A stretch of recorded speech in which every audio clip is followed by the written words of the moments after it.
visit with UEFA recognised side the Faroe Islands. This was perhaps the biggest test for local football yet. For the sake of the squad and for Gibraltar, you know, great calibre, so looking forward to the game. Are you planning on having more opponents of this nature in the future? Oh yeah, yeah, definitely. That's one of the things I set out before taking on this job. You know, I consulted with the GFA Council. This is what I wanted for the players. This type of calibre. This is where our players should be. Obviously, to show the players what they can see by competing against nations that are from UEFA and FIFA, so they know where they are. It shows me where Gibraltar is at the moment.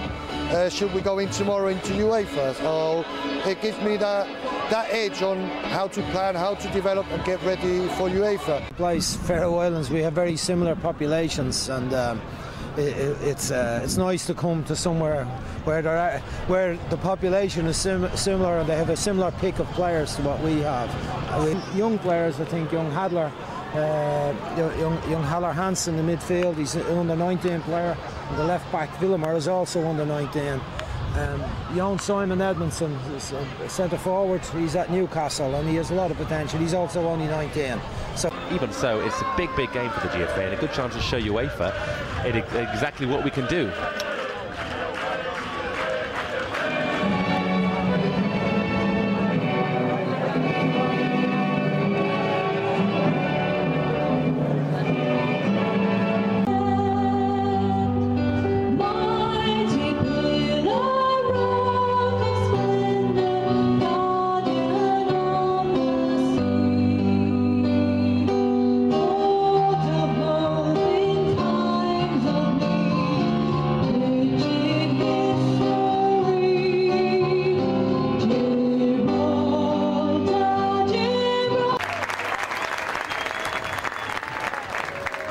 So not a full stadium, Paul, but considering the weather.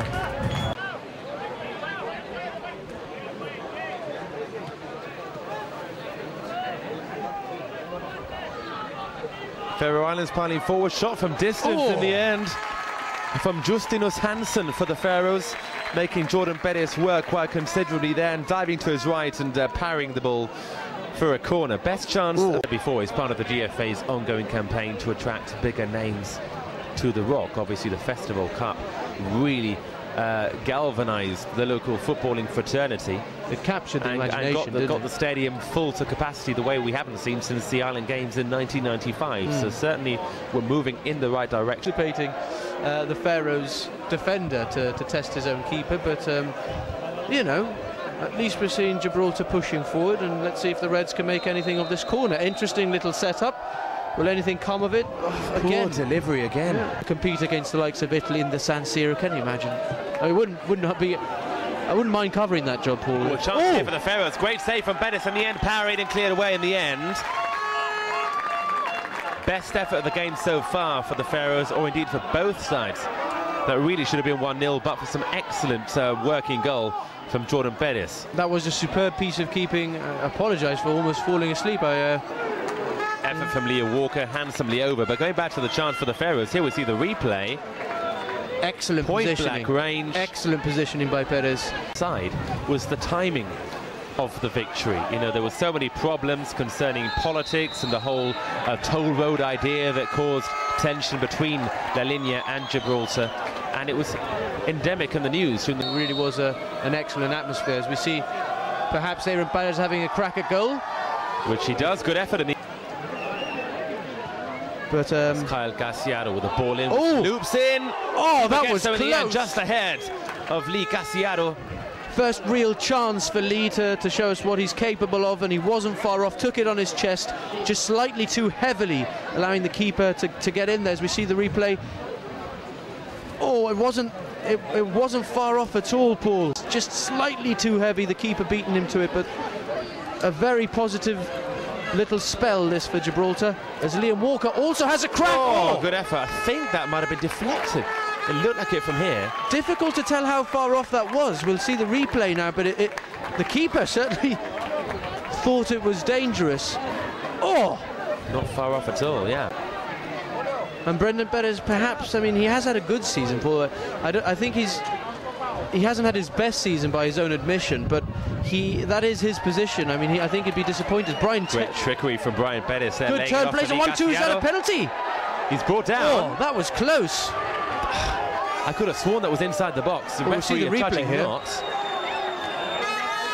Ooh, is that where fractional. It could have gone either way. Very fractional. You've seen those given.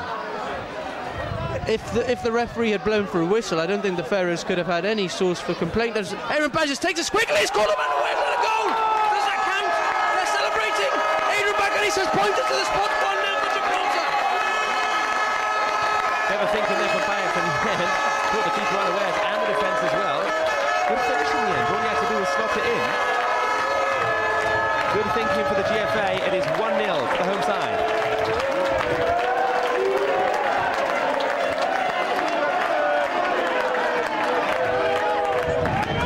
Complaining, but I think unless you ask the referee to move the wall back the 10 yards, unless you ask the referee, you're allowed to take that free kick whenever you want. Well, the defence will argue that you should be alert on how physically capable they are of keeping up this tempo, but he's more of an attack-minded manager, really, isn't he? Oh, Al Green seemed to have pulled up there. With a chance on goal, kind of a response they give. It will be good to see them really pushing to equalise here.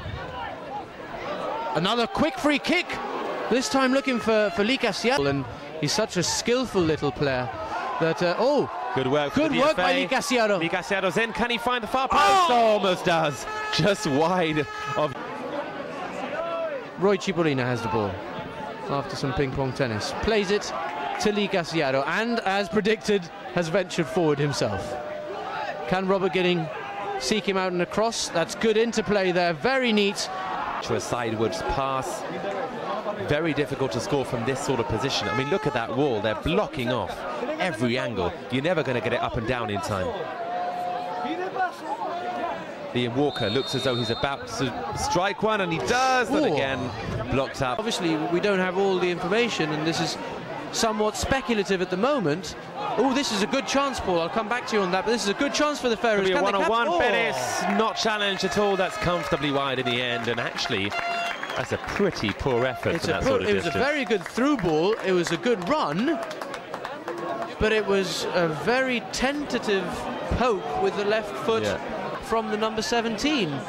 Not the kind of composure from Bog. Foul in the end as well, so substitution. This is the youngster coming on. He's had a very good season for Manchester. And he's going to be introduced. Anthony Hernandez will be introduced into the attacking side of things, I assume. He's a player with a level of confidence and skill which really surpasses his tender years. Mark Cassiaro plays it to Lee Cassiaro. Back to Mark. Lee slides in and wins the tackle. Anthony Hernandez plays it wide with his first touch and wins his team a corner. So Hernandez immediately in the fray as the corner comes in. Hernandez! Talk about a super sub. Jonathan been on the field for less than a minute, and already he scored his debut goal for the GFA. 2-0 to the Reds. Anthony Hernandez for the second. Great, powerful header. This boy's 15 or 16 and he's already scored his first goal for Gibraltar. An immense jump, a brilliant connection, and the header comes off the crossbar to give Gibraltar a well-deserved 2-0 lead, and you can see the excitement in the crowd as we watch the replay, Paul. Excellent jump. Brilliant header. You don't often see strikers going for a solid downward. They managed to play it out. Good turn by Daniel Duarte. Finds Liam Walker, plays it to Brian Perez. Good, confident play now by the Gibraltar Reds. And Roy Cipollina looking to push forward. Lee Cassiaro. This is a good move, Paul. Best move of the game, Jonathan, by far. Best move. Kyle Cassiaro crosses. Roy Cipollina! Oh, great goal. Fantastic goal. Great work from the GFA. What a move that was. 10-12 passes before the layoff for Roy, powering it home for 3-0. Fantastic goal from the GFA. What a finish to a match which started off in a rather lackluster way, the weather putting a dampener on this fixture early on, but it certainly burst into life in the latter stages, and this crowd is certainly enjoying the scoreline. It's not very often, Paul, that we'll be able to say Gibraltar 3, Faroe Islands 0. Certainly a far cry from what was predicted before the game. Gareth Ladim said he'd be happy with a 1-goal loss. A 3-goal victory is beyond his wildest imaginations. Maybe not beyond Alan Buller's, but to be honest, this second half performance has warranted 3 goals, and they've got them. What a beautiful first-time cross by Kyle Gassiaro, recently on himself, or at least, you know, not on for more than 20 minutes. Such a resounding scoreline. Certainly not, Paul. We were expecting Faroes to be slightly stronger than they were. I mean, so in the end, that second half performance was very fluent, showed the kind of calibre that there is in the team, and certainly also the fitness levels as well. Many times, worse off sides are caught out with fitness levels. The GFA imperious to the end. Yep, they remained strong, and they didn't look like